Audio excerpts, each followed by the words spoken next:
Wala pa sa kalahati ang pumasa sa nakaraang nursing board exams. Pero mas malaking pagsubok ngayon para sa mga bagong pasado ang paghahanap ng mapapasukang trabaho. May report si Susan Enriquez. Mula sa halos 50,000 kumuha ng December 2012 Nursing Board Exam, mahigit 16,000 lang ang pumasa. Malaking karangalan daw para kay Glycel Alvero na mapabilang sa mga bagong registered nurses sa bansa. Pero ang kanyang kasiyahan umabot daw hanggang langit nang malaman niyang siya pala ang nag-top 1 sa licensure exam. Mixed emotions po eh. Shock po ako. Hindi ko po alam yung mararamdaman ko. Parang blanco po ako eh. Pero happy po ako deep inside. Pero po shock po talaga ako kaya hindi ko po alam kung ano mafe-feel ko. Nagtapos si Glycel sa Colegio de Santa Lourdes of Leyte Foundation. Kahit kapos sa buhay, pinilit daw niya makatapos para tuparin ang pangarap niya simula pagkabata, ang maging isang nurse.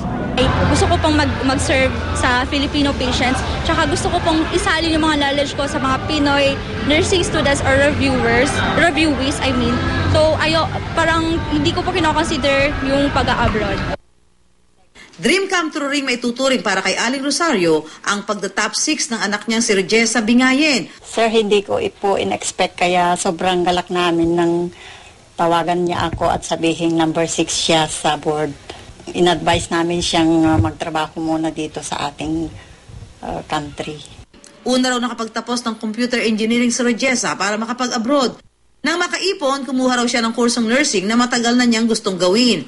Sa December 2012 Nursing Board Exams, ang St. Paul University of Tuguegarao ang nagkamit ng pinakamataas na passing rate. Sunod rito ang Xavier University at pamantasan ng lungsod ng Maynila. Sa kabuuan, 34% lang ang pumasa sa naturang board exam. Pababa na rin daw ng pababa ang bilang ng mga kumukuha ng nursing board exam. Posibleng isa raw sa mga dahilan nito ang malaking porsyento ng mga nurse na walang trabaho. Sa taong 2011, nasa halos 300,000 ang bilang ng mga Pilipinong nurse na walang trabaho. Malaking dagok sa mga nurse ang limitadong availability ng trabaho para sa mga nurse, dito man sa Pilipinas o maging sa ibang bansa.